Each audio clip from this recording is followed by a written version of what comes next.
Hello? Yeah. So we have found these extremely rich. The conversations have been very robust, and the committee has been greatly assisted by these interactions. And we believe that today's will be no exception. Corruption is a big issue.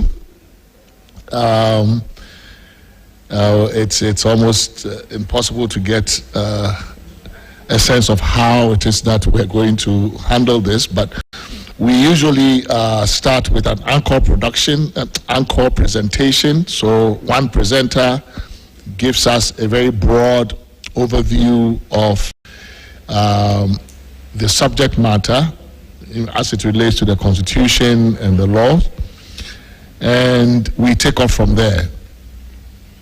So that's what we're going to do today. We have invited a number of individuals representing themselves and institutions and organizations, but all of whom we believe have something really important to contribute to this exercise.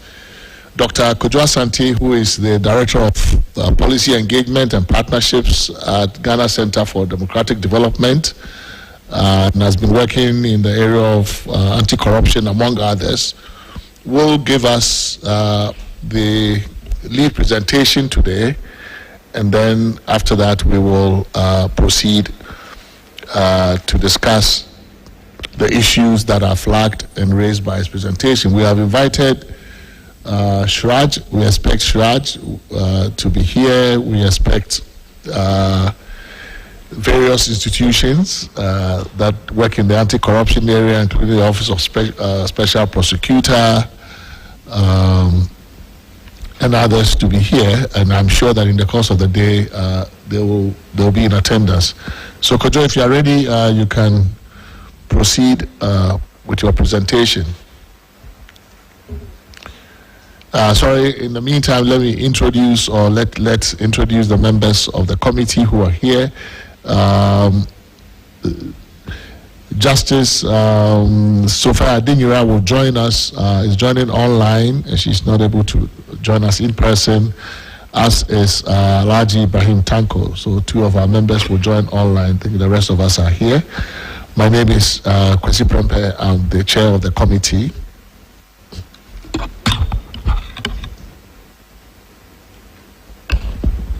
My name is Kwame Kakeri. I'm a member of the committee. Good morning. My name is Charlotte Osei. I'm a member of the committee. My name is Godwin Jokoto, a member of the committee. My name is Isiansa. I'm also a member of the committee. Reina Kumperigia. I'm the secretary to the committee.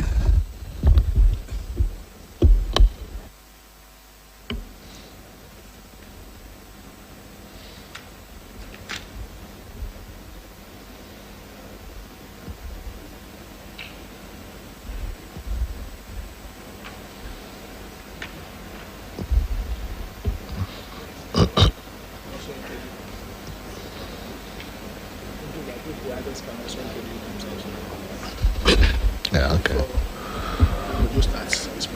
Well, while we wait for Dr. Asante's presentation to be loaded, I guess the participants who are here could also take their turns to introduce themselves.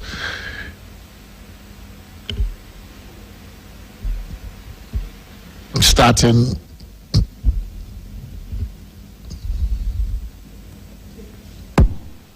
Good morning. I'm Teche Duamankwa. I'm a research assistant to the committee. Good morning. Please, my name is Benedict Do. I work for Ghana Integrity Initiative. Good morning. My name is Daniel Yaudomelevo, a retired public servant. Good morning, Kojo Asante with CDD Ghana. Good morning. I'm the Reverend Father Michael Kweku, Director for Governance, Justice and Peace of the Ghana Catholic Bishops Conference.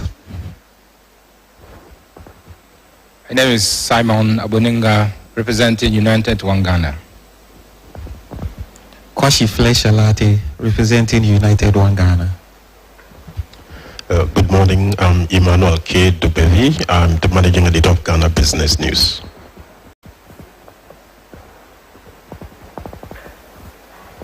Our ninth member just arrived.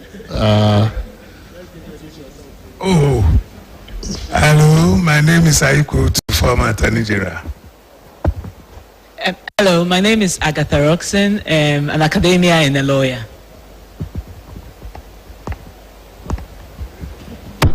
Hi, good morning. I'm Hiba Abdul Nasser, a legal research assistant for CRC. Good morning. I'm Kwesi Mperja, also research assistant with the CRC. All right, Kojo, the floor is yours. If you could do it in 20 minutes max. I'll try. Thank you very much. Thank you very much, Chairperson. And thank you. We are grateful for the opportunity to submit our proposals to the committee.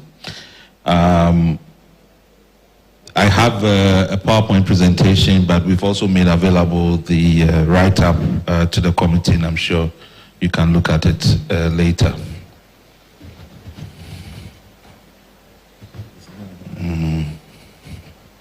Okay. All right.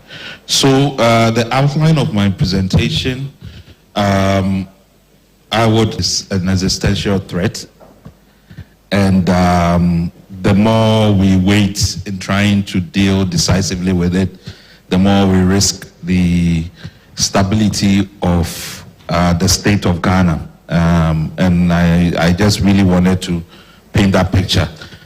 And then also, I tried to frame the issue of corruption as a challenge of democratic accountability. I think corruption is the problem of the problem that we are currently facing with corruption, and then go forward to make some proposals for constitutional reform, and then conclude.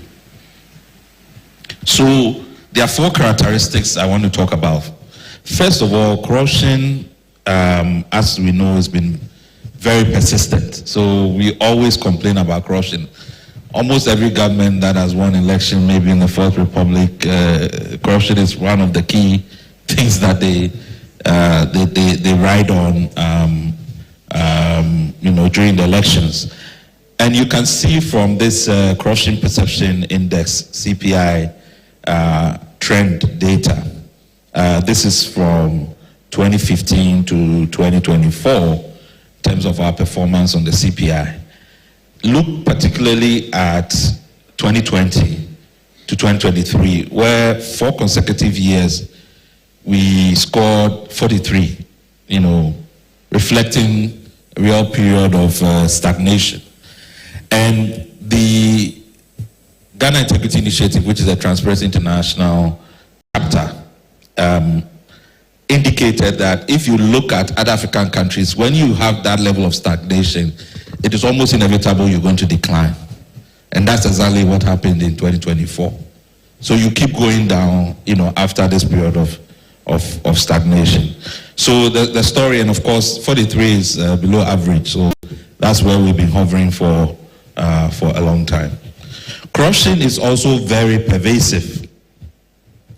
And this is an Afrobarometer. One of the questions that Afrobarometer asks is, how many of the following people do you think are involved in corruption, or haven't you heard enough about? So this is the 2024 finding on Afrobarometer. And if you see the list, what is interesting is that almost everybody that is charged with the responsibility to lead the corruption fight is perceived as corrupt. So you have to ask yourself, we are in a real dilemma. All the people that we are asking them to fight corruption are perceived as corrupt, not just in sort of, look at the numbers in terms of police and 63, 54, where citizens are saying most of them, right? That's in the darker shade. If you look at some of the other people that we also are supposed to lead the corruption fight, judges, magistrates, also perceived in the same way. the president, MPs perceive in the same way. So it tells you the level of pervasiveness. Francisca Enchel, who the first female investigative journalist of the year, describes this situation as really institutionalized corruption.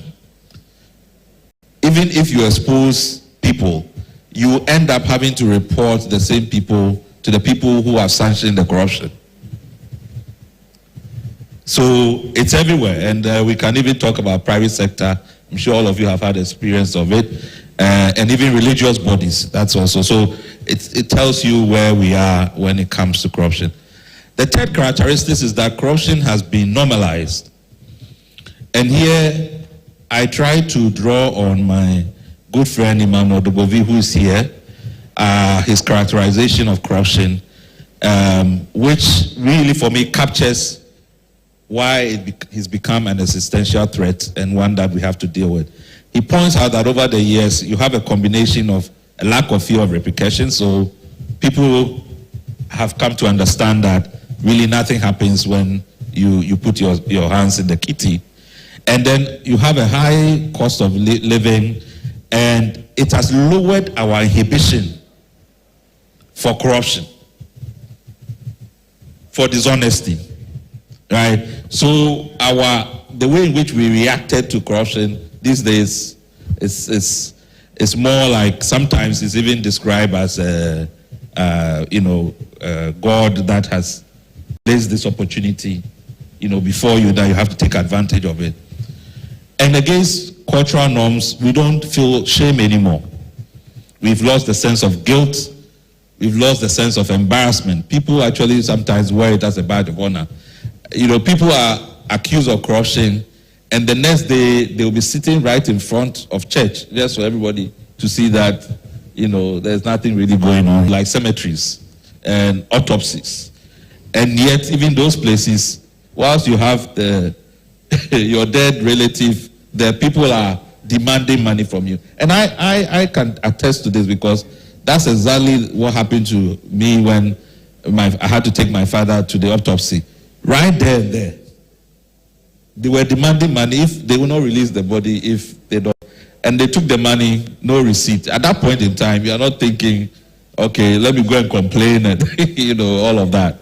So we really have come low when it gets to the issue of corruption. The last point, or last characteristic, is that corruption really, for me, is an existential threat to the democratic state and society. Normally, we band around the cost of corruption to development, 3 billion and so on. I've not used those figures because, the antecedents of that, I'm not pretty sure. But one thing I can say is that corruption has fueled the monetization of politics and weakened, democratic politics. What has happened is that the monetization of politics has led to the capture of parties. So the parties who are supposed to mimic the democratic state are basically controlled by who has money. And we've done studies where we have even looked at the illicit financing of parties or campaigns. So from galamsey, from illegal fishing, from illegal timber, and so on and so forth. If you have that kind of party that is waiting to be government, you are really threatening the state. All right. And then also, it has led to policy incoherence and distortion. And I take the JIDA scandal, which at the time was meant to address the issue of youth unemployment. And we know what happened to it, and we know why youth unemployment continued to persist as to today. And even one of the things that had developed after the JIDA scandal was this idea of deducting from source, sanitation fees from district assemblies, and so it's come to stay. And everybody that looks at local government complains about that. But through that scandal and the incentives that was presented, we are left with that. You can talk about quality grain and the whole issue of trying to make local rice, consumption of local rice, popular in Ghana.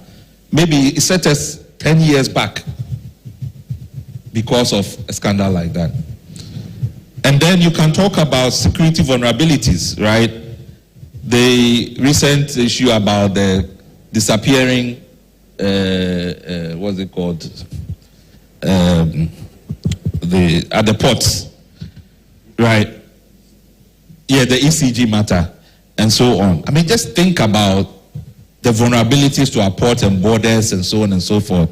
If you can just give a policeman, whatever, $1,000 or $500 and they will just let you do whatever you want. So the corruption problem has really weakened public trust in the state, and with it, the state capacity to govern effectively. And if you look at the trust in institutions, the trend data between 2012 and 2024, almost every institution or actor in the state has lost trust significantly, I must say as well, whether it's members of parliament, ruling party, president, police, courts. Over a period, the people have lost trust. And you can just imagine how difficult it is for a government to be believed. Anything you say, people are having two minds, and that makes it very difficult for us to govern. So that's what we are dealing with when we talk about corruption.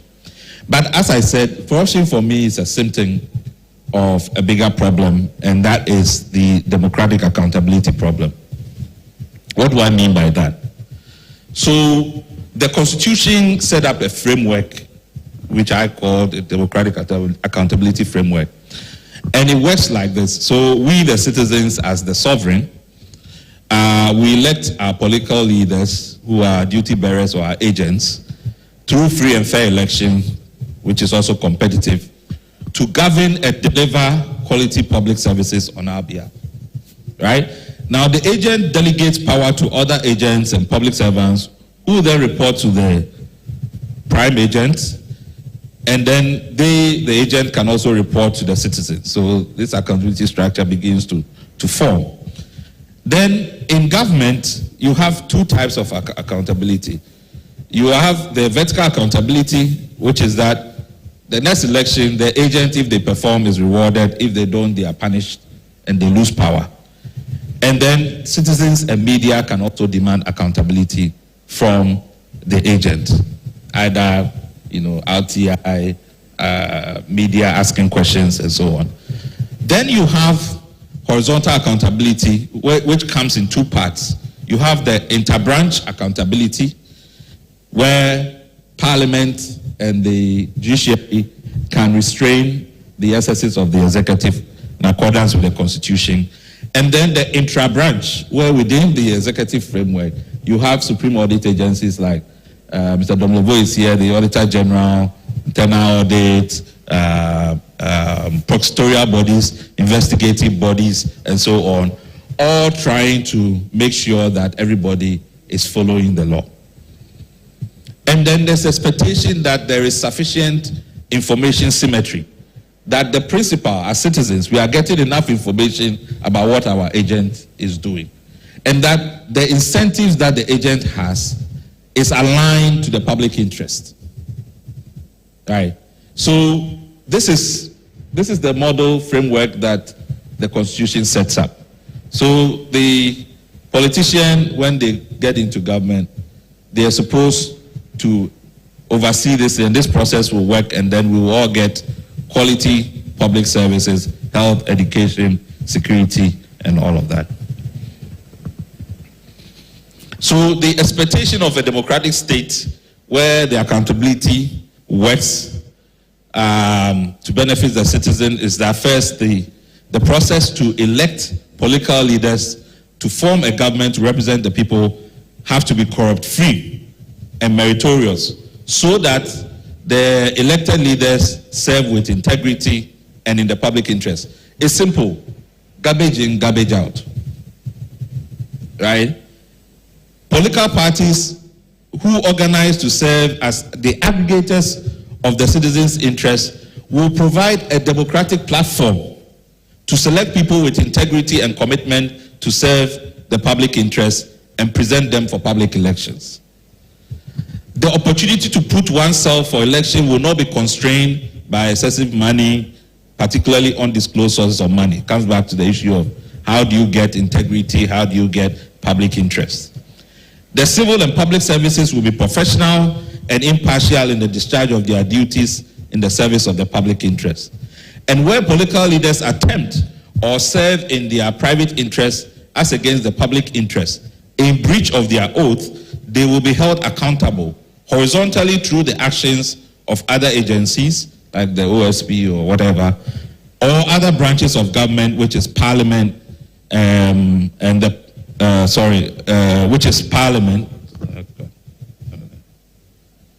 which is Parliament and the judiciary, and then ultimately vertical elections.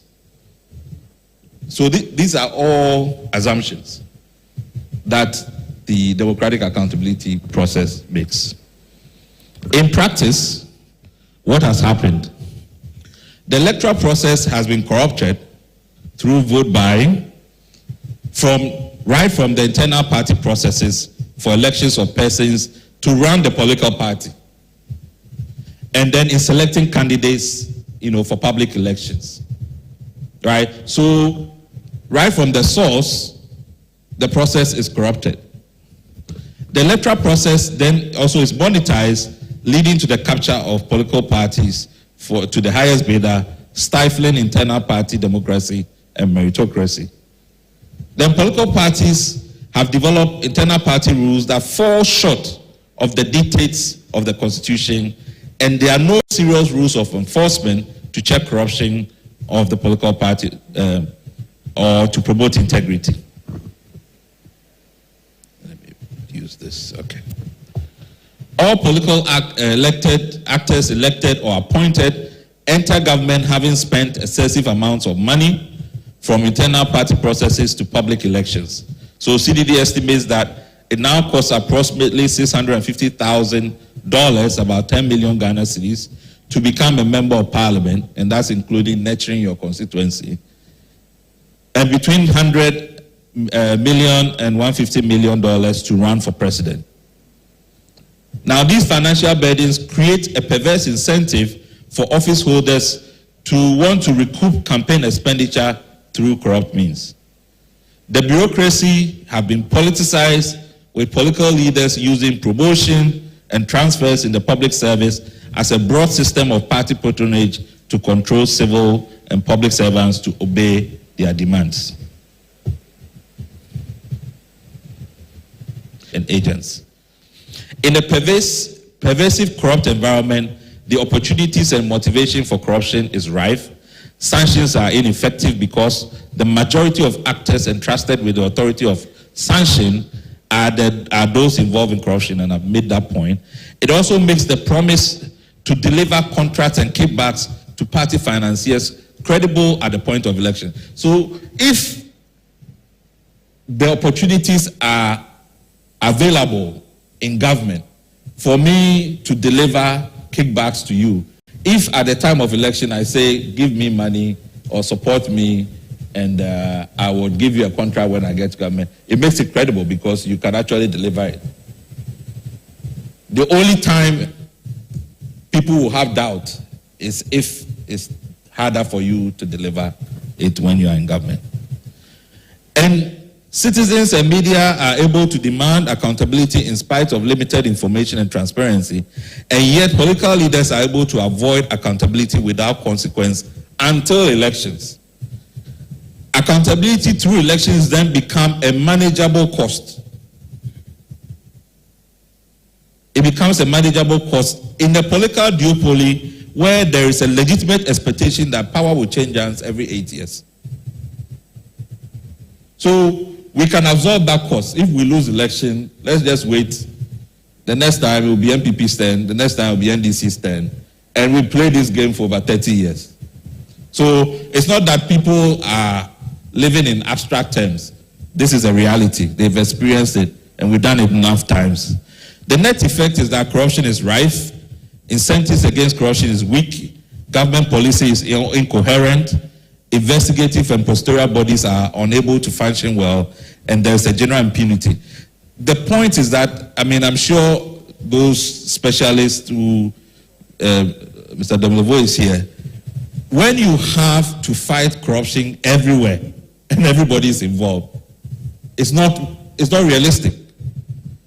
You stick out like a sore thumb that they'll crush you before you even have an opportunity to do anything. The ideal situation is that you have to leave corruption to the daredevils, the greedy ones, so that you can have focus. But if everybody is doing it, it's very difficult for you to really deal with it.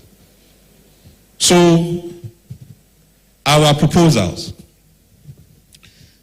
As I said, it's an accountability chain, and we have to make sure that at every level of the chain, we are trying to change the incentive structure.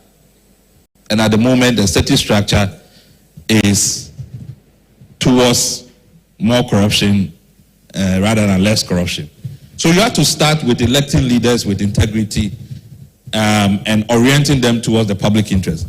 The orientation towards public interest addresses the development point. Right? Addresses the development point. So I start with Article 55. We cannot leave the business of internal party to the parties themselves to regulate. Every party is a party waiting to come to government. If parties are going to be corrupt during internal party processes, you don't expect, so first of all, if they want to do it to themselves, you don't expect that when they get into government, they will then change when they have to do it to others. So, internal party processes have to be regulated. Sorry, I think the internet.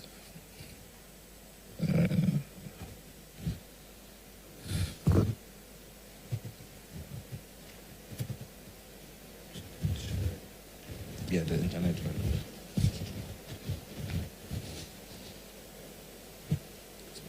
Okay. Yes. So we have to add provisions on integrity, disqualification from contesting for public office where there are breaches, clear requirements of asset declaration for candidates, because that's the other thing that our provisions tend to look at the party and not candidates. And we have to remember there are also independent candidates and so on. So Article 55, 13, 14, 15, the opportunities there to enhance the regulation of internal party processes. Also, we need to think about some support from the state to political party activity, and some can be in kind. So the EC can or should be supervising the conduct of all party elections referred to above at the cost of the state. We have to, it's a very serious issue for me that if you want to guarantee a state that has integrity, then you have to have a party that has integrity, particularly if you are going to operate a democratic state where multi-party democracy is what we want to practice. And then it also requires a comprehensive party and campaign financing, which can come through statute, but the Constitution must, demand that. Then you then have to look at the other side. Who are the regulators of the internal party space? And that's where you come to the Electoral Commission and the process of public elections. So, Chapter 7 on the representation of the people, we have to look at governance arrangements for the EC. They should include the appointment process. We've talked about it. Should we go the Kenya way? This selection panel process, interviews, all that kind of stuff. The tenure of non-executive members of the EC. Currently, if you look at the EC composition, the chair, deputy chairs are Article 71 holders. The non-executive don't have tenure. It doesn't state their tenure. And basically, if you, by implication, you will say that they are part of the public service, and therefore they are just public servants. So, but again, how do you give them security of tenure so that they can be free to do what they need to do? Then clear prohibitions on partisanship, so we don't state in Chapter 7 that you should not belong or participate in a party activity and so on, even though it's supposed to be a non-partisan independent body. There has to be competency provisions, and then we need to make rules around the decision-making of the Electoral Commission. The Electoral Commission is supposed to be a commission, like the commission here, or the committee here, but it has almost operated like a sole commissioner, since it started. What are the rules governing how it makes its decisions? Right. So the issues of competency provision, I think they'll be coming up for a lot of the bodies that raise here. Then loosening the executive hold on institutions of restraint and the bureaucracy. So going back to Article, I think there's a mistake here. So Article 70 and 71 on the independent governance institutions, also reviewing so not on the code of conduct, sorry about that, review provisions on the appointment of heads and boards of IGIs and other institutions of restraint, and then making clear, elaborate competency provisions. I think in the OSP Act, we tried to begin to introduce that. So you don't just say, once you qualify to be a member of parliament, you can become head or whatever, that you state clearly what the competency requirements are. And then we have to consider removing or reducing the presidential powers. So the presidential powers of appointment, can be just ceremonial. Who are the actual people who are appointing these institutions that are supposed to restrain the executive? Then you can look at Article 191, 193, 195, and also Chapter 26, where you have things like implied powers, discretionary authority, all of those things. Actually, the miscellaneous section of of Chapter 26 really gives a lot of scope for outlining and defining a lot of what exactly should happen. So let's look at public service arrangements on promotion and transfers. This is the big hold that the political class have over the bureaucracy. A lot of studies have been done to show, they'll transfer you to WOW or someplace, or to, WOW these days is beautiful, so maybe, they'll tell you somewhere where you have to leave your kids, and it's a real code, or you never get promoted, and these are used to basically, control people to do the wrong thing. And then enhancing the regulation of discretionary authority. Article 296, 297, which I think 297 deals with implied power. 296C, we should take the opportunity to clarify the requirement for subsidiary legislation to govern discretionary authority, following the decision in France versus Attorney General, the Supreme Court decision declaring the provision as unjusticiable, not unjustifiable, and weakening the accountability of the administrative law architecture. So we should go back if we want to make sure that decisions that are being taken by public officers across the state, they have to be reasonable, they have to be conducive to good principles of administrative law, like legitimate expectation. We should look at the U.S. Administrative Procedure Act, for instance, that sets the same kind of framework, and we can borrow from there. And we can go into Article 35(7), to review and elaborate provisions on the continuity of projects, because that's the other area where we have a lot of waste, also a lot of corruption goes on. If we are going to keep Chapter 6 as not justiciable, then for something as important as this, we need to move it from there. And I don't know if we can do that under this framework. And then strengthen the incentive to enforce sanctions. We have to go back to the long-held demand for an independent prosecutor's office. Are we going to create that? Article 88, we need to look at that and see whether, so basically almost bringing the setup of the OSP or into that line that will now have roots in the Constitution. Chapter 24, Chapter 6, on the directive principle of state constitution. The Constitution must define corruption. You know, the use of entrusted power, authority for private gain. So we don't have a definition for constitution. So that's why I'm thinking in Chapter 26, we really need to look at whether we can define corruption, because that's where some of our definitions are. And then really consider some strict liability sanctions. You know, if you fail to follow a due process, the action becomes void in law. And it's not, there's no interpretation. It's just a straight, you either do it or not.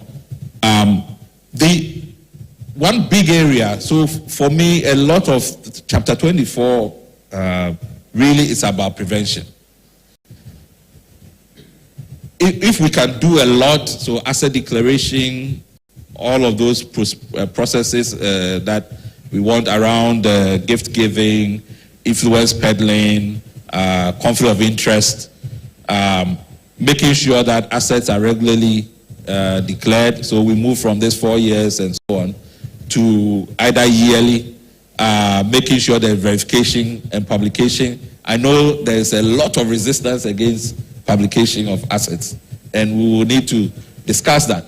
But, and yeah, even verification, but this is almost the guardrails that we need. Otherwise, fighting it after the fact, when all the distractions have been done, it's a waste of time. How do we prevent people from? And it's also culturally palatable.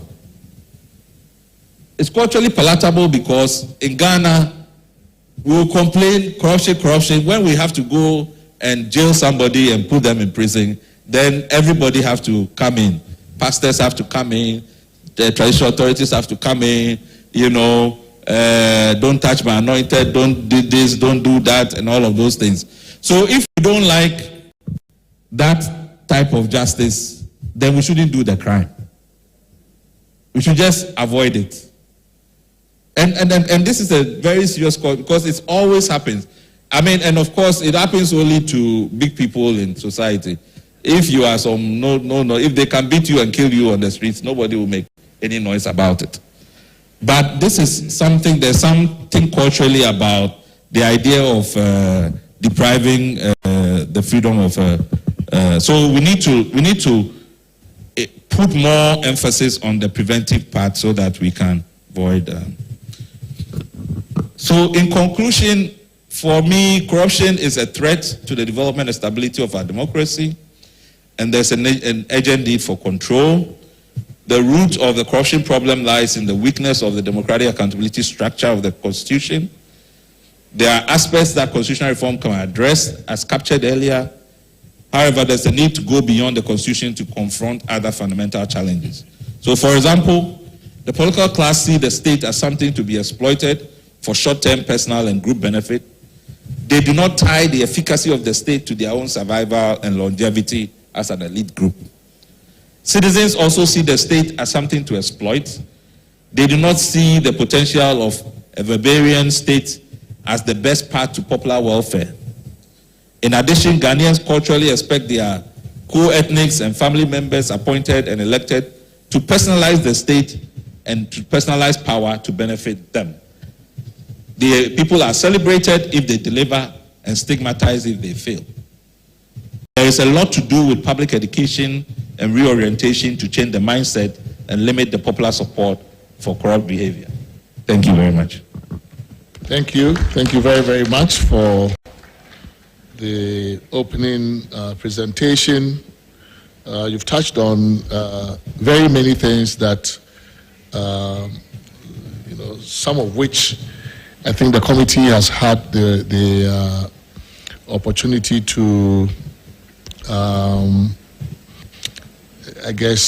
discuss.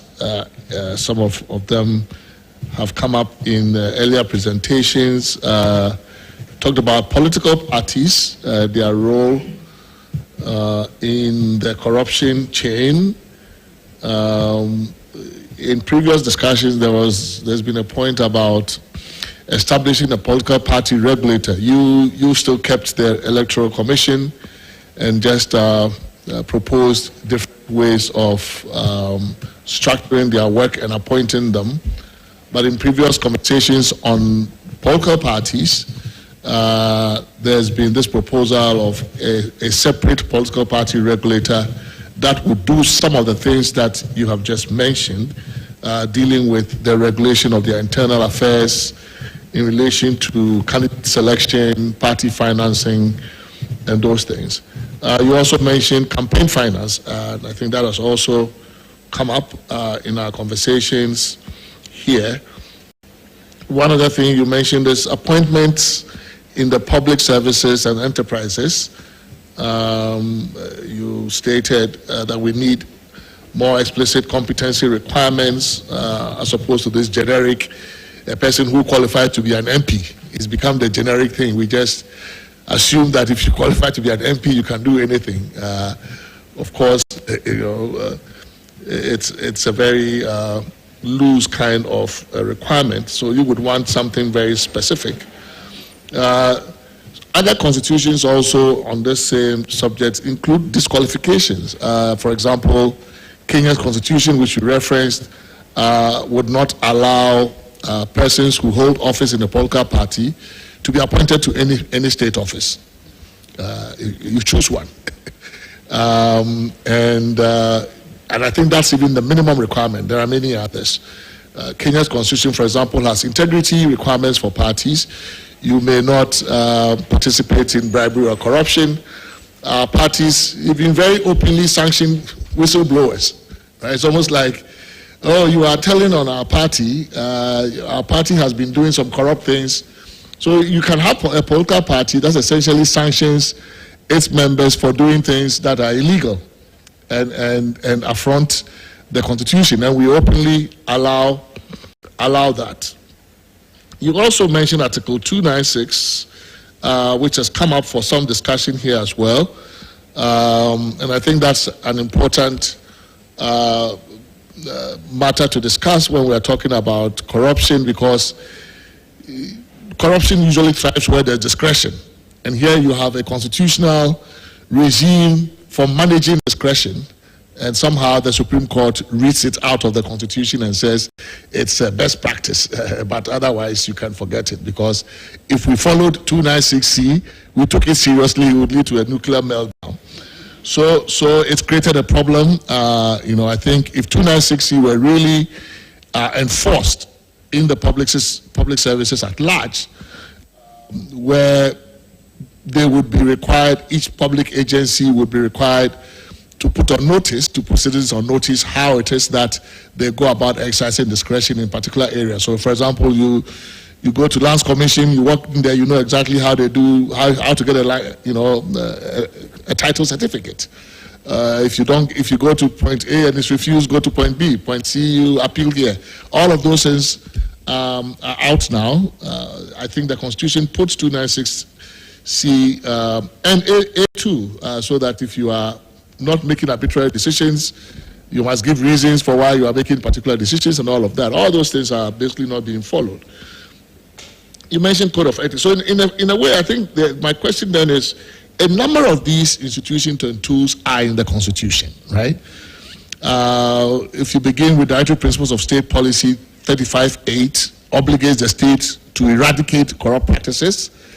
41F puts the obligation on the citizen also to help eradicate and fight waste and all of these things. We have a whole chapter 18 on SHRAJ. We set up a commission to deal with corruption.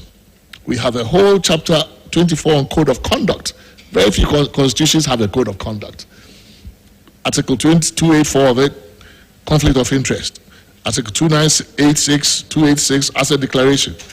You can even say that unexplained wealth is implicitly built in there because whatever increment in net worth you make from your first declaration on is presumed to have been acquired illegally if you can't account for it by income and all of gifting. So all those things are there. NCC is supposed to do the public education, civic education, committees of parliament, auditor general, attorney general. Right? So why is this not working? Right? So it appears that, you know, we've thrown a lot of different things at the corruption problem in different parts of the Constitution, and yet we are getting the same results, or worse, actually. You know, of course, you have mentioned some of the things that we could do. The party side of things, I think, is something that certainly is missing in this framework, and I'm glad that you started from that as almost like the production point, you know, and that everything else is retail. So I think that's a proposal that I think it's helpful, and parties, as long as they are regulated in the Constitution, they can't say that they are private clubs, you know, because I think there's this attitude that you can't touch us unless you are giving us money. But you can regulate the Parliament has plenary power, even by legislation, to regulate parties. And the Constitution, once it regulates you, you can't come and say that I'm a private party. Well, we can regulate private activities as well. We do all the time. So I think that's an important area to look at that we haven't looked at in the past. Proposals have also been made when we talked about Public Service Commission. So we did public services and enterprises, and we had some SIGA, at least a former SIGA official here.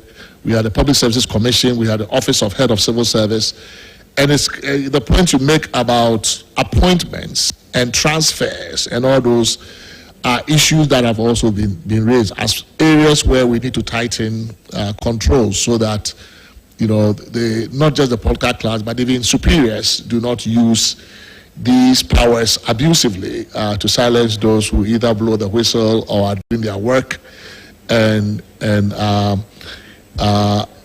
trying to uphold the law. But I think for me the key takeaway from your point is how the political party's role in this matter is really something that is missing in the regulatory framework from the Constitution all the way to legislation. And some of the concrete things that we could do, either on campaign finance or on directly regulating party affairs in the Constitution, so that, you know, we can create the kind of parties you talked about, that, you know, parties of integrity. You can't have a state of integrity when the building blocks of the state are themselves highly corrupted and it's become the norm, and you have these. So I think there's a lot of takeaway from your point. I don't have any very specific questions. I like your strict liability sanctions idea, and part of the conversation we've been having here is the Constitution does a lot of don't do's, do not, but without sanction, right? And so this idea that we should deem a transaction that occurs outside the framework of law to be void, right? I mean, it's an interesting one, because then the other contracting party, the counterparty, also is on notice that, look, if I do this transaction with this guy, they may have lawful authority, but if I don't follow the rules, my contract could be voided at some point. And so there is a price on the other side. I think that's a useful idea. I also think, you know, and maybe the former Auditor General or the former SHRAJ Commissioner, I see that Ambassador Anna Bosman is here. Welcome, thank you that you are here. But 286 on what happens when the asset declaration is made and then subsequent increments in net worth are shown. You know, this presumption there that we haven't done anything with, which maybe you can talk about it a little bit more, because I read it as a presumption that unexplained wealth, you know, is not allowed, right? So it says any property or assets acquired by a public officer after the initial declaration required by clause 1 of this article, and which is not reasonably attributable to income, gift, loan, inheritance, or any other reasonable source, shall be deemed to have been acquired in contravention of this Constitution. Right? So I take that to mean that this principle of unexplained wealth is accepted in the Constitution, that if you make a declaration and subsequently your net worth grows, but you can't trace it to your known income or any other source, we deem it as, we make a presumption that it has been illegally acquired, right? And how to activate this provision in law, in legislation, I think it's part of the challenge. A lot of people have been throwing the idea around, but they seem to think that it will not work here, it will not be accepted because we're a very, you know, conservative society. I don't know why they think it wouldn't work. But I see it here as something that is embedded in this here as a presumption that your acquisition post declaration is unlawful. On the asset declaration, we've also gotten proposals around a modified kind of disclosure regime, right? So the binary positions are it should be publicly disclosed or it should not be disclosed. But then I think in the course of our deliberations here in the last few weeks, we've had other proposals that say some middle of the road kind of disclosure might work. For example, that you declare your assets and the person, official that received the declaration can verify, right? I mean, that we empower that person to actually proceed to verify the declaration you have made and satisfy themselves that it is accurate, right? As opposed to just accepting the sealed envelope and putting it aside. I know that Mr. Domlevo has probably tried to do some of that on his own.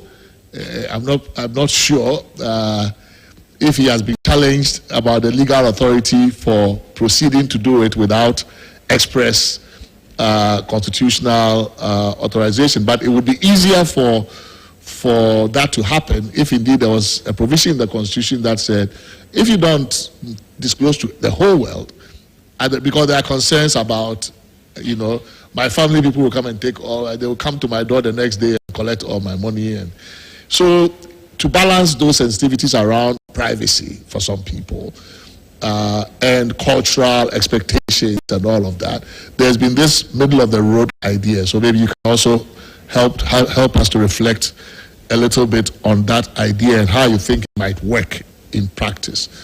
So you've thrown a number of things. I think they're very useful for the conversation. I would then leave it to my members to follow up with some questions, and then we can open it to the floor. But I will, be moderating the conversation. Maybe have those who have directly worked in this area, or from the Auditor General side, and Ambassador Bosman, later on after the committee has taken its turn, can be invited to shed some perspectives on it, and then we can go to the general audience here today. Thank you.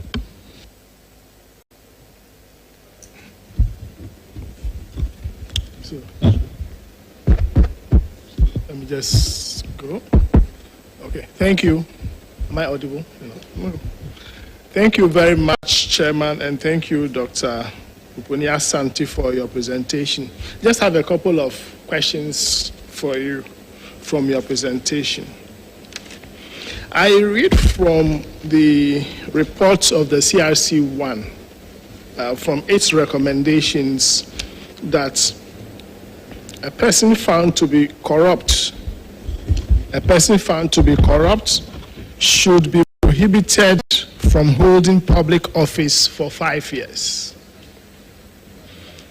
And in terms of imprisonment, it should not exceed 5 years. And I'm just wondering, taking into account what we know from elsewhere, where people have even been jailed for life or have actually been executed for being corrupt. Just want to take your view on this matter. If you think the problem with corruption in this country is because we are not paying attention to it, or we think that the consequences of corruption are not severe.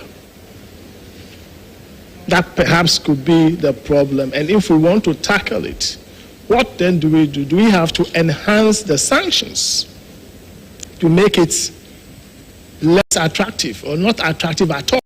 Because you know that the consequences are there. But as it presently stands, I get a sense that we are kind of playing with it. 5 years, you can't hold office for 5 years. I don't think we are getting to the roots of the matter. And I would like to take your view of that matter. Then you mentioned the question or the issue of strict liability sanctions, which is a matter that Chairman also agrees with you. And I also agree with you that we need to be strict in terms of the interpretation of some of these transactions. But I have a little difficulty with that. And because the bulk of our laws on contract, for example, is based on the common law. We feel statutory interventions. And when a contract is concluded and there is a thank you thereafter, would you say that, Ghanaians and our cultural penchant for thanking people, even for doing their own jobs? So, the way they are Sidakakra, would you say you're avoiding a contract which has all the elements established at common law to make a binding contract? Just a little thank you.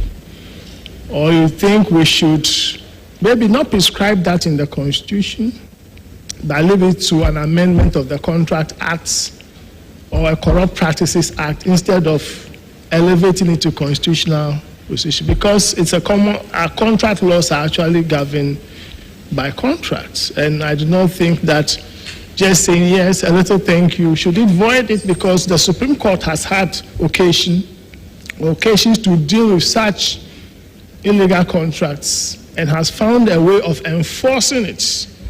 And many criteria has been set for distinguishing between enforceable illegal contracts and unenforceable ones. And I think it's a matter that we should be sober in reflection in looking at. Then from your presentation, I did not get the sense or individuals should also be tackled in the fight against corruption, because it's not all public officers. It's a two-way affair, and I'm thinking that if that's the case, perhaps there should be some obligation imposed on the other side as well. And how do we go about it, learning from your vast experience? And finally, I would like you to just help us with how do we frame a provision to our Constitution to make it an obligation on state institutions, for example, CHRAJ or NCCE, to go out there with a clear mandate to educate the next generation or the younger generation about how not to be corrupt and why it should not be corrupt? Should we ingrain it in our Constitution for obligation on specific public institutions, either the NCCE or to the CHRAJ or any such other body, a national orientation? How do we go about it? I thank you very much, Mr. Chairman.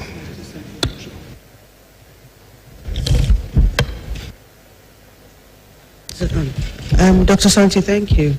I think my questions are simpler. These people are... First of all, I disagree with Godwin. I don't think we need institutions to teach children how not to steal. Children would learn from what they see in society, from parents, from teachers, from chiefs, from pastors. and we're doing a good job of teaching them how to steal. So I think the problem is bigger than that. I have two quick questions. One is on your proposal for an independent prosecutor. My challenge is we have a lot of independent officers in the Constitution that we decide are not independent enough based on who appointed who. So how is this going to be different?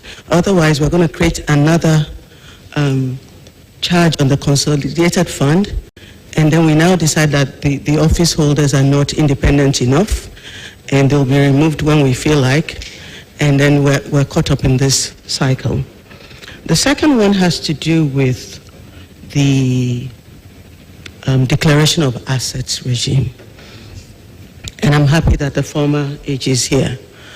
I think that is a critical key for fighting corruption with public office holders.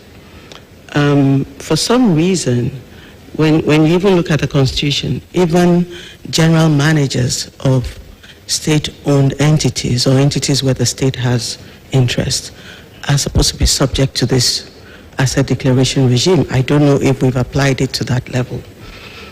I am thinking that if we had a system where it ties in the office holders and people close to them, and we don't have to actually state wife, son, because we've seen even non-immediate relatives become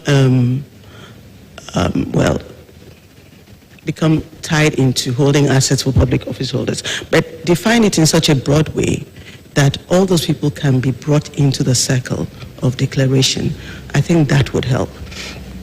I'm also wondering that if we had a system where on assumption of office, you declare, like my chair was saying, you don't have to make it public, but the Auditor General has a duty, is not may. They must confirm and verify what you have declared. And maybe even annually, office holders and the people caught in that bracket are required to redeclare, and it is re-verified. I think such a stringent regime may actually help. But beyond that, to also put in sanctions, not leave it up to Shraj to decide what the sanctions are. Actually put in sanctions which may cause the office holder to lose the office, whether it is unexplained wealth or for refusing to declare. I'm thinking those may help, and I'd want to know your views on that. And beyond that, it says you declare at the end of every 4 years, you declare at the end of the term of go home quietly with whatever I've acquired. So I think there are little loopholes there that we need to look at again, and I really would want to know your views on this. Thank you.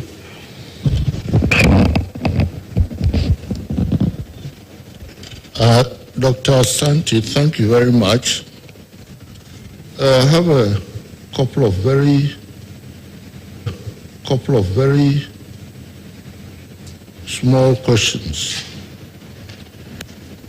My first question is something that I believe borders many ordinary folk who are not educated in the law, like myself.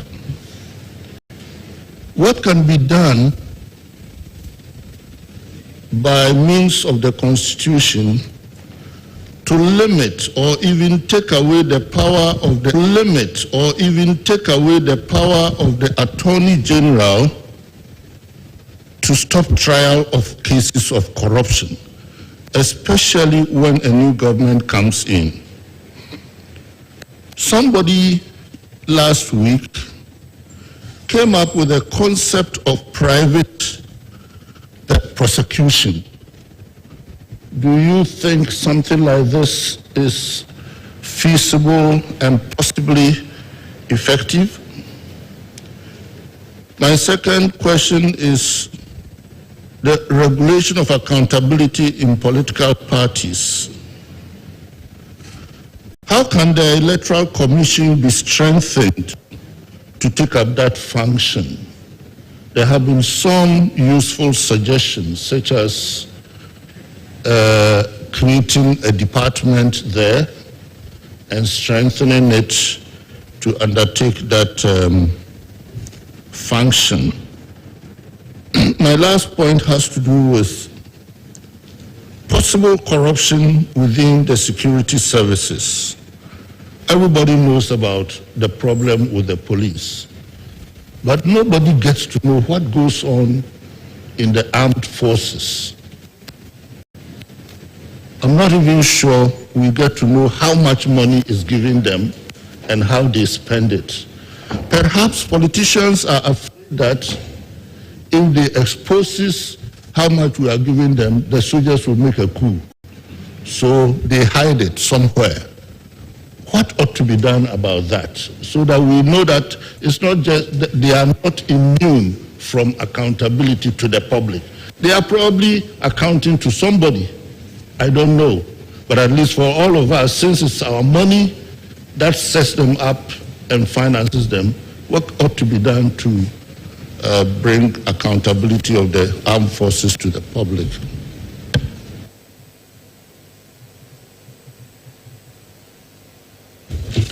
All right, thank you very much, Dr. Asante. I think some of my questions have been asked, so I'll skip those, especially on an independent body that regulates political parties, so political parties don't overrun or take over the state. I know there's a Public Procurement Act. I also recognize that a lot of the corruption comes from procurement deals. Is there anything you would recommend at this level of the Constitution that should, beyond or above the Public Procurement Act, is there anything you think should exist in the Constitution to safeguard, to prevent some of the graft, etc., that we see? And so I'm really curious about that, because clearly the Public Procurement Act is not doing what we hoped it would do. I also am wondering whether at the level of the Constitution there's anything we can do that a statement, a provision that actually encourages and protects whistleblowers. I know that at different levels below the Constitution there will be, protecting people, etc. But I'm wondering, is there anything at this level that may give people confidence if they are to speak up when they see something that's going wrong? Any kind of protection. And then lastly, Article 57. A president is basically immune until they step out of office. Is there anything you'd change about that so that if you end up with a rogue president, there's some, room to deal with that, president and whatever offenses are committed while that person is in office, in essence, taking them out of office? I'm just curious if there are any recommendations there. Thank you. Thank you, Chair, and thank you, Dr. Asante, for your brilliant presentation.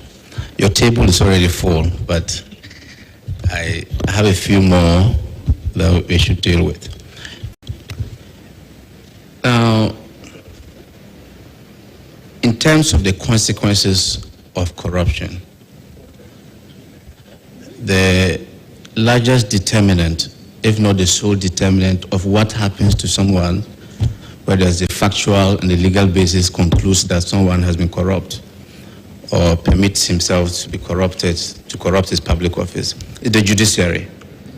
So in this conversation, I am interested in your insights as to any specific recommendations when it comes to the judiciary, the attitude of the judiciary. I know we cannot regulate attitude, but are there structural changes?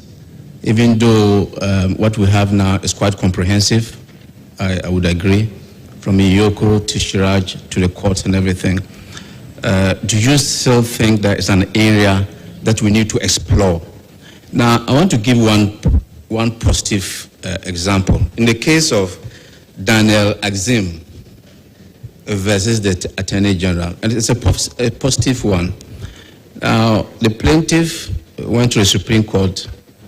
He was seeking an interpretation of Article 187 of the Constitution because, in his estimation, the Attorney General was encroaching on the powers of the Auditor General, and that he was an officer of Maslock. And he went to the Supreme Court because certain evidence, the report of a forensic auditing of Maslock was being tendered by the Attorney General to support his case against him, and that it was the sole prerogative of the Auditor General to surcharge and to disallow, and that absence of that, they could not use any auditing report against him, and then in the criminal process against him. And the Supreme Court disagreed. This was 2022. Now, so it's a positive case, but I know that there are also other examples that are also corrupt, enabling by the conclusions, because defense counsels will find ways, even when the facts are overbearing or overwhelming, to use technicalities to frustrate all these processes. So from oral to the aegis powers under Article 88, all of that don't matter if the judiciary do not align in terms of the way they interpret the facts and the technical issues that come before the courts. I don't have an answer. I'm just asking. We've already tried this. We have had successful prosecutions, the quality grain, like you've mentioned already, and all of that. How can we make progress in our approach to the adjudication of corrupt cases so that there's an end result and there's a real consequence on people that, that are enterprising enough to go into the arena of corruption? So that's the first point. Now, you mentioned certain figures. They're staggering, but I agree with you. 650,000 United States dollars and about 100 million US dollars for a parliamentary candidate and a presidential candidate, assuming that these figures lead to the successful elections. These figures, I don't disagree at all, because the amounts of money and logistics and resources that are poured into a local economy during elections, they are staggering. I don't know what is the system, and that's the basis of all of this. Now, in the 4-year election cycle, this is what I see. I see that the citizens or the voters or the population, the general population, if you like, are on one side for like 3.5 years, if you like, until the EC gets active during election year. That's where the citizens become relevant. But the 3 years to 3.5 years is for the politician. And they are cooking things so they can go back and win elections. So then it's a cycle. And it just goes round. If you don't equip yourself financially, you don't go and announce that you want to contest in primaries, of the two big parties, for instance. It's a moral issue. Now, so my suggestion is that we should tie in the economic conversation so that these voters or the electorates are not left onto their own. They don't participate in the economy. They have no means of winning contracts. They're not part of the bidding processes, nothing. Public infrastructure is nothing to write home about in most of the communities as you have gone around the country. So the real conversation also about corruption has to do with the economy and how it can be relevant throughout the 4 years whilst we wait to have another election. Otherwise, there's real incentive for them to extract more and to demand more from politicians. And they also have to draw from the public space, from whatever means that they have to do it. And then the cycle just keeps on going and keeps on going. This is the real problem. And I want you to address that economic conversation at all. And then you made a very profound statement, which is that Ghanaians have become tolerant of corruption.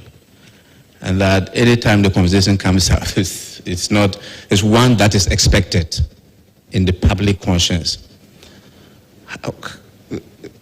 This is true, but how do we even deal with this? That we have become, it's a cultural issue, that it is in us to tolerate corruption, or that corruption has turned good moral upbringing, I'm a Catholic for instance, into corruption tolerant people, which is a chicken and egg situation.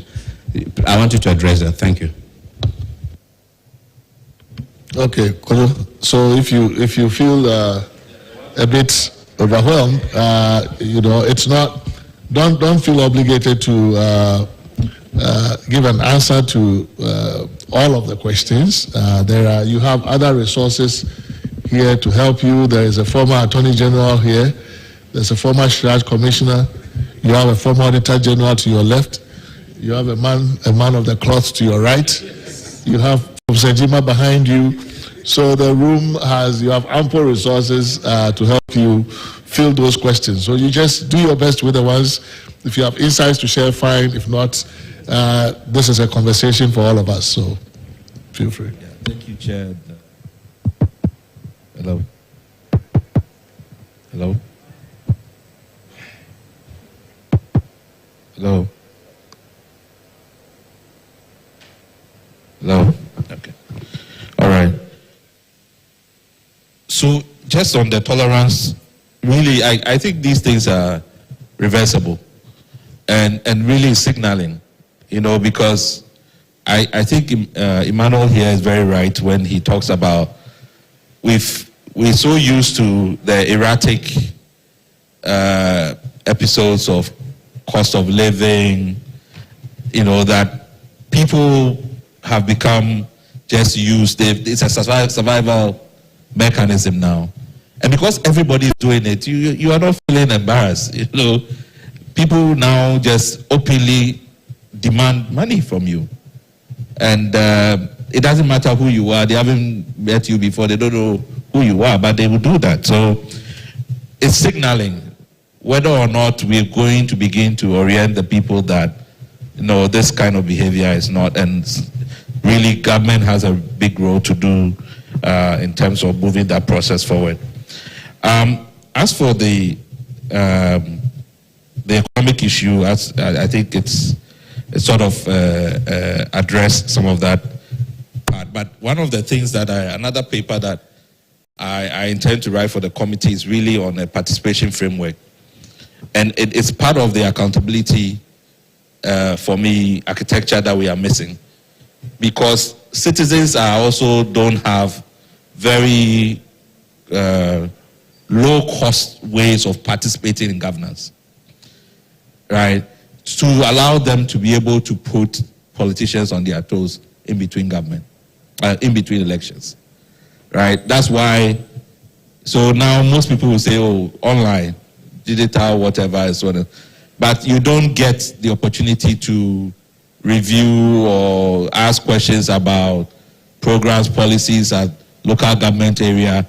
The local government people will tell you that you have to pay for drinks for people to meet and even look at, plans and so on and so forth. When at CDD we did this mineral development, district development scorecard, just tracking mineral revenues and whether people even knew about. A lot of people didn't even know that the district assembly receives mineral revenues. That is just the basic information, but how are they supposed to know? Who's called them to have a meeting that? So I think the Constitution needs to provide a participation framework right from the district up to the national, right? So that it's a requirement. There's provisions made for it. For MPs, for instance, when they go on recess, they should be required to have town halls. During the recess, every MP should be having a town hall within a 2-week period so that they can take feedback on what is going on in Parliament. They can go and give information to citizens that we are discussing some revenue bill or whatever it is. What's your take on it?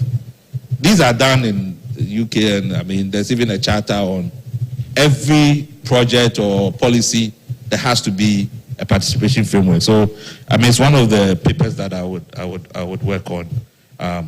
When it comes to the judiciary, I think the problem that you have noted, and I've also noted it, is one of the areas that I don't think it's necessarily a constitutional matter. I think it's really the judiciary and how they are going to administer the process. We have to have specialization.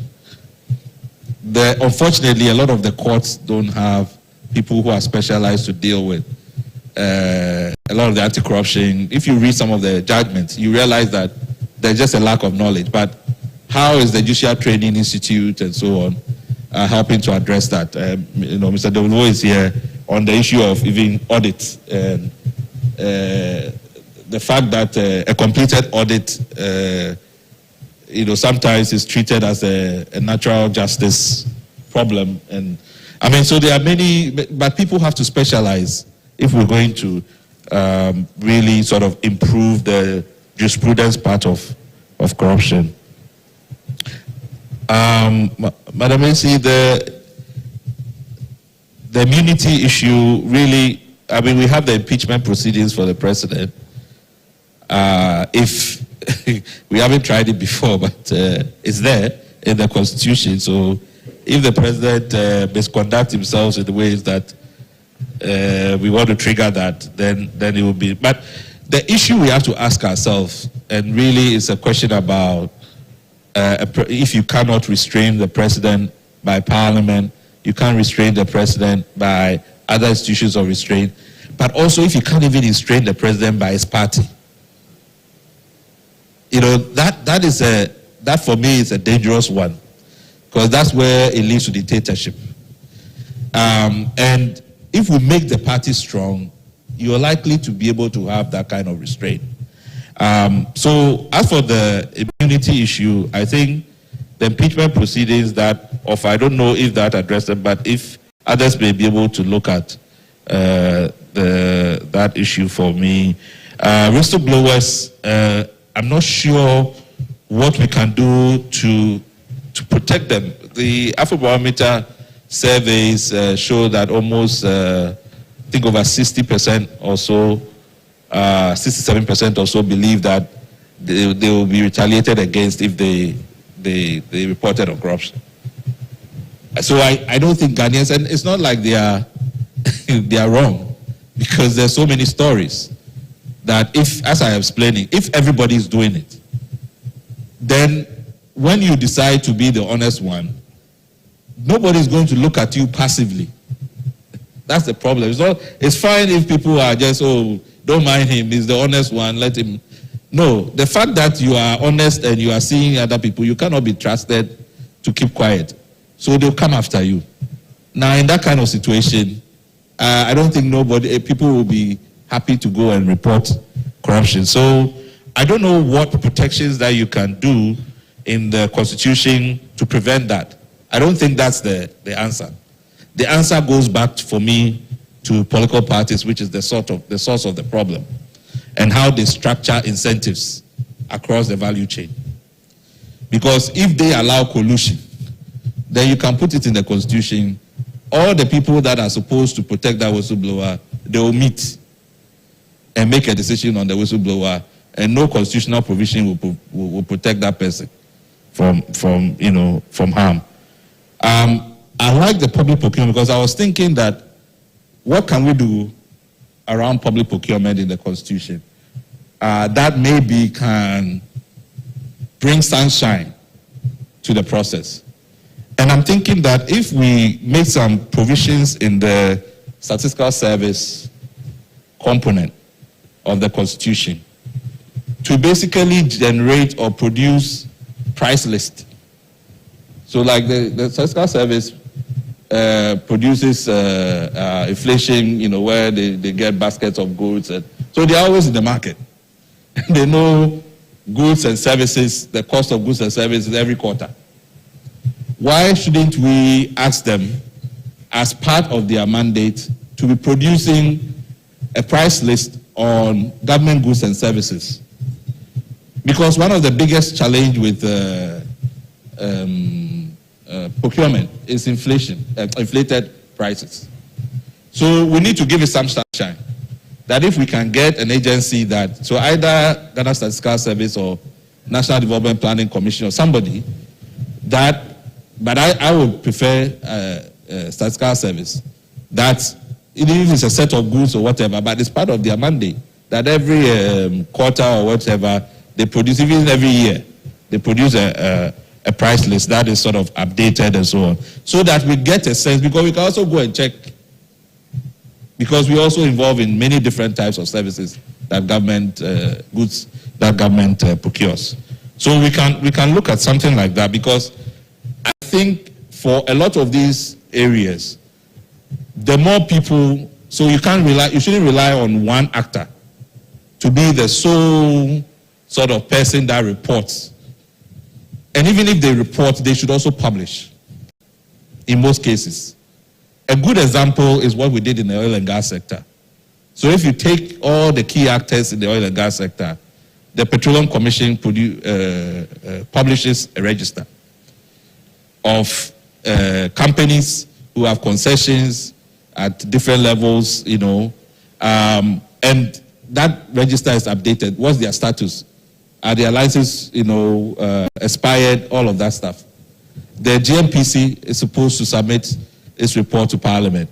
The Minister of Finance is supposed to submit. So PIAC is supposed to receive information. So there's not one person who has the sole responsibility of reporting, and in some cases don't even publish. So that if you don't pick it up, somebody will pick it up. And we have to create that environment, I think, in most of our areas. I'll leave the security sector accountability issue, I think, to people who really understand command and control structures of the security and how you can address accountability around that. On the political parties,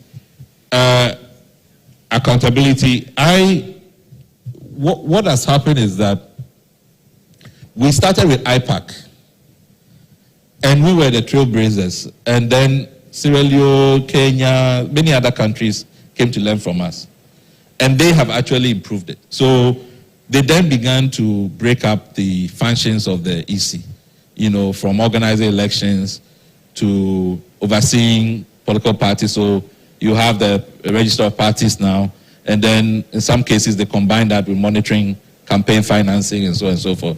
So we really need to also look at other countries and what they have done since we started with IPAC. Because, for example, the problem with IPAC right now is that IPAC or the political parties or IPAC as it exists is only linked to elections. If the Electoral Commission doesn't call IPAC, party engagement does not exist. Whilst others have moved on. So they are doing other things. The parties can meet whether there's an election or not. It can be on any issue. So we need to go back to those who came to learn from us and learn from them on what's the best. And we have to, in all of these institutions, rebuilding and so on, there's a cost element to it. So we need to also ask ourselves, do we need to create another institution or not, and all of that. The Attorney General powers, stopping or excising knowledge prosecution. I think it goes for me, Prof, to the issue of 296C. See, if 296C was in operation, what the knowledge prosecution exercise, which is, to prosecute or not to prosecute, is a discretion. So the Attorney General would have to promulgate subsidiary legislation that indicates under what conditions knowledge prosecution will be exercised. Then it makes it easier for us to determine whether or not he is being consistent, he's not being arbitrary, and so on and so forth. We will then be guessing. So it's important for that to be addressed. And for private prosecution, on corruption, I think we should introduce that. It happens in the US. Because again, it comes to the point, if the incentives are not aligned, can you generate other incentives for other people to implement that particular injunction in the public interest? So if they go and prosecute and they get money, when Mr. Amidu pursued the isophoton case and so on and so forth, I would say that is like a private prosecution. If he got an award, he should take his cut and then the rest will go to the state. But it creates incentives within the state and society for others to pursue the public interest and not limited to one person.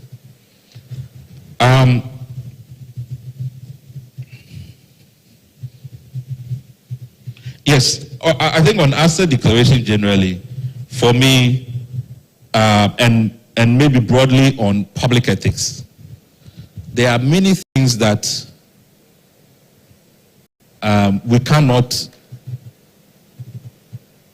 we will not be able to know the motivation of the person.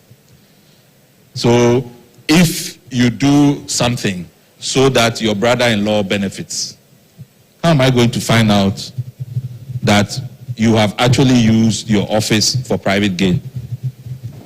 Or some friend, a dear friend of yours, I need to go and have a history of how close you are to the friend before I can say that you have actually used your office to benefit somebody that you care about. But that's exactly corruption. So the approach is that don't do it. We don't want the complication of trying to find that out. So we just don't do it. So I know Mr. Demlevo's case, he even prevented his son from working in the audit service. But it's just that so that the perception that you may have or may not have, it doesn't even come into play. So in many, many regimes, you see that the state is too complicated. They don't want to get into it. The same with gift giving. I don't want to come and explain why, you gave 300 bags of rice in one case and 200 bags of rice or 100 or 1 in the other case. Please, just don't give it.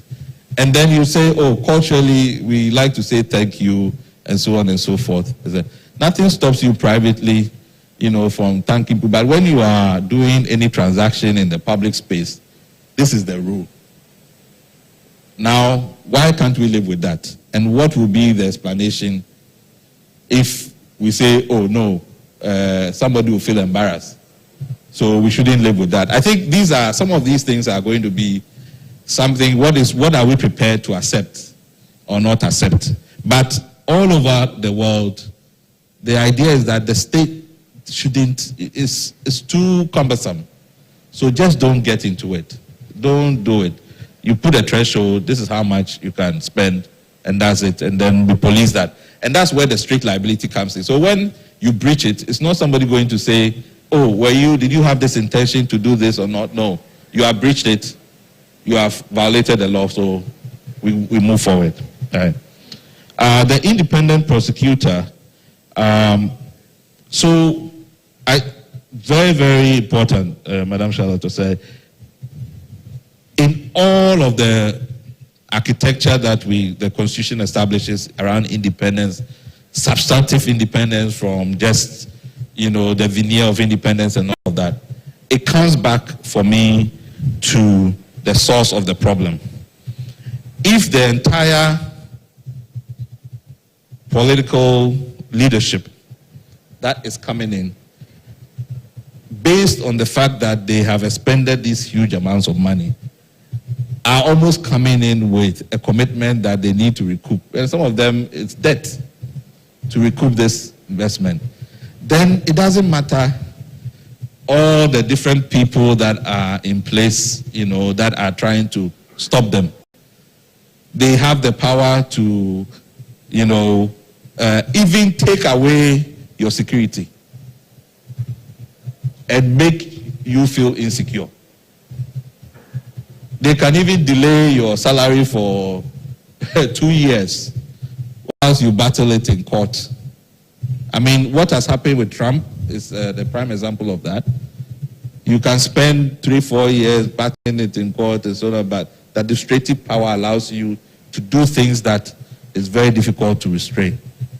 So there has to be a certain orientation that starts from the beginning. But if everybody is committed to putting their hands in the kitty, it just makes it difficult to find allies even within the state, right? So the independence, there's a lot we can do in terms of substantive independence. We talked about competency, security of tenure, all of those things. And we have to also look at the removal proceedings for independent governance institutions.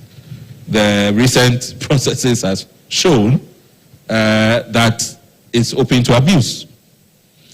If a president wants to get rid of an IGI, just get a sympathizer to send a petition, go and consult the Council of State, where most of the people are appointed by the president, and then, determine a prima facie case, choose a judge or judges that, you have appointed, and before you know, Chief Justice, EC, Auditor General, everybody is gone.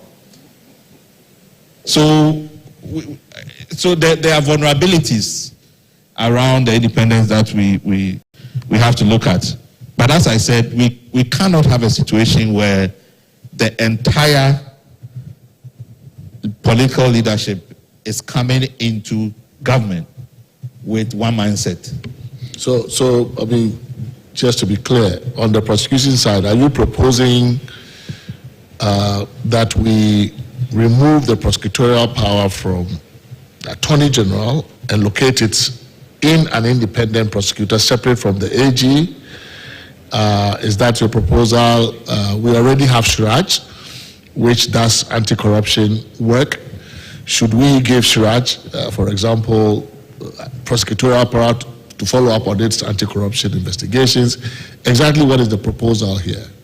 So I think we try to do the OSP, the creation of the OSP was to deal with a specific problem. That was that the Attorney General, who is the government's representative or legal advisor, sits in cabinet, just has a conflict of interest that we can't cure. Maybe when 296 is in place, he can explain to us whether he decides to prosecute his cabinet members or not. But this is again the situation where we are saying that is an onerous position to put the Attorney General in. And if you want to create an architecture, you don't want to impose this, it's like the executioner. You are the one that cuts the people's head, and that's your job. Maybe in the past it was easy people used to do that. They have families that did that. But that is an onerous responsibility. So take it away from him. And then we said, okay, so when it comes to the prosecution of politically exposed persons, right, politicians, their spouses, and whatever, and so on and so forth, we have given the responsibility to an independent prosecution office. Or, as the NACAP said, you have a completely separate, your DPP, which is the Director for Public Prosecution. All that prosecution process is handled by, and that could include corruption, and could include, So that is basically to take the AG away from that. AG can advise the president to look at that kind of issue. I also agree that education on corruption, for me, it has to be the practice. My child, when she was growing up, she will only believe or have any credible belief that I'll punish her when I actually punish her. Otherwise, she's always testing me to see my limits. So you can educate people, but if all they are seeing is that corruption is easy, is the quickest path to social mobility, and so on and so forth, at some point, being a rational person, you conclude that you are being stupid if you don't join the queue. And maybe other people will be telling you that as well. Right? What do we do with businesses and so on? Yes, if you are transacting with the state, the rules apply. Every player within the state should be subject to the same rules. We've talked about public corporations saying, well, they are not part of procurement processes, they are not part of this, they are not part of that. I think we should correct that. If it's not clear in the Constitution, we should make that very clear. That even if you are undertaking a commercial venture, there are certain rules that if the state owns 100%, 30%, whatever, we have to look at all of those things. There are rules that you'll be subjected to. Otherwise, then people will find ways to navigate out of it. I've talked about straight liability issues with a gift and the cultural issue. The issue for me is the motivation, right? As I said, you want to stop, you don't want to get into what people are thinking. As for that, if you design corruption processes around it, you will always struggle. Term of imprisonment, yeah, I think you mentioned. So I think culturally, as I said, we seem to have a problem around jailing people. You can look at the Fourth Republic, only the successful prosecutions. Correction, jailing big people. Yeah, jailing big people. As for small people, actually, if you read a graphic, every day there's somebody that's been jailed, for stealing something or even embezzlement. People jail them all the time. But big people, particularly politically exposed persons, is only causing the Criminal Offences Act causing financial loss. That has been successful in jailing people. And when we jail them, we take them to the sick bay and keep them there.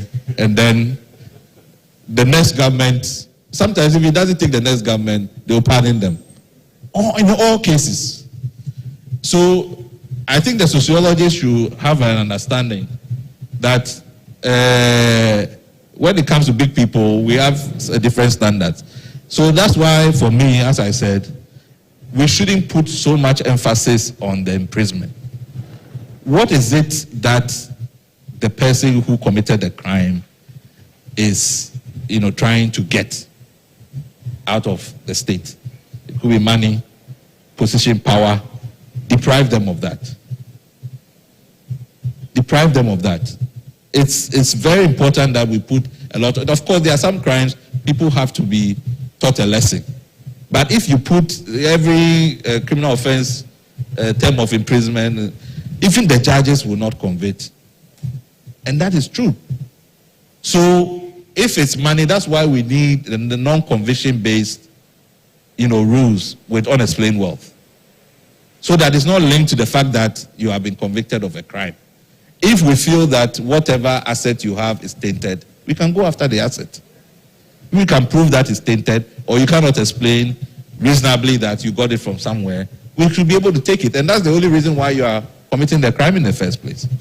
So that is, I think, something we have to look at generally. And then one of the other things we also haven't done well is just administrative sanctions, suspension, so that when the thing starts, you begin to let the person know that there are consequences, rather than waiting till the end before you start thinking about prison. Dr. Asante, just to find out from you, are you suggesting that we should have different rules in punishing corruption when it comes to big people, and we should have different rules for people who are not that big? No, so what I'm saying is that generally we should have, and we've even talked about non-custodial sentencing, which we haven't talked about, rather than put people in prison, we have a lot of medians that are overgrown. They can do public works for some petty whatever. But just changing the psyche and making it incremental so that we don't wait for this big bang crime before we are trying to jail somebody. But actually using a lot of administrative, but also going after the assets, the things that the criminal is trying to secure from the state while they are committing the crime. I think if we do more of that, we'll actually reduce the opportunity for corruption. One, you can take the history of the Fourth Republic and you find out that when it comes to big people, everybody will come and intervene and put so much pressure on the person who's trying to make the right choice. So we need to look at the criminal regime and see what options that we can look at. I think I will stop there. Sure. I think it's a good time to stop. We're already, it's 12:15. It's time for a break. It's actually long past coffee break. So we'll take just 10 minutes for coffee break, and then we'll resume, and then we will invite other people to take the floor. Thank you for the overview presentation. I think you raised a lot of issues for our consideration. We'll continue after the short break. So let's get back here at 12:25. It's 12:15 now. Let's get here latest 12:30 so we can have another hour and a half before lunch at 2.